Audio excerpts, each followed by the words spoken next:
وثمود الذين جابوا الصخر بالوادي وفرعون ذي الأوتاد الذين طغوا في البلاد فأكثروا فيها الفساد فصب عليهم ربك سوط عذاب إن ربك لبالمرصاد فأما الإنسان إذا ما ابتلاه ربه فأكرمه ونعمه فيقول ربي أكرمن وأما إذا ما ابتلاه فقدر عليه رزقه فيقول ربي أهانن كلا بل لا تكرمون اليتيم ولا تحضون على طعام المسكين وتأكلون التراث أكلا لما.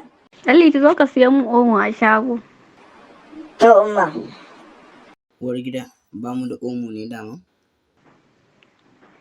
Mai gida, sauran ba shi da yawa, kuma an jima ina so na yi wanki.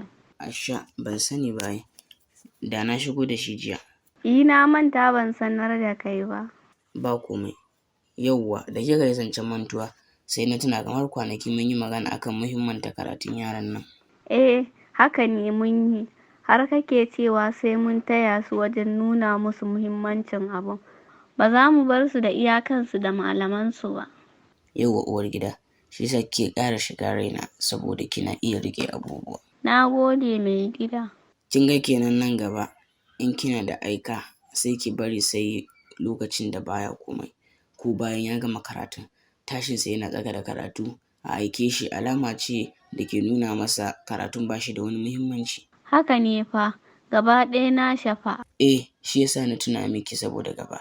Yanzu in ya dawo ba lalle iya ƙarasa karatun ba saboda giɓin da aka samu. Allah sarki, zan kiyaye gaba in Allah ya so. Na gode sosai. Madalla. Wannan ne zuwanka na farko wannan tashar? Za ka iya yin subscribing domin ci gaba da samun shirye-shirye makamantan wannan. Idan kun ji daɗin wannan shiri za mu so mu ji ra'ayoyinku a sashin tsokaci. Mun gode.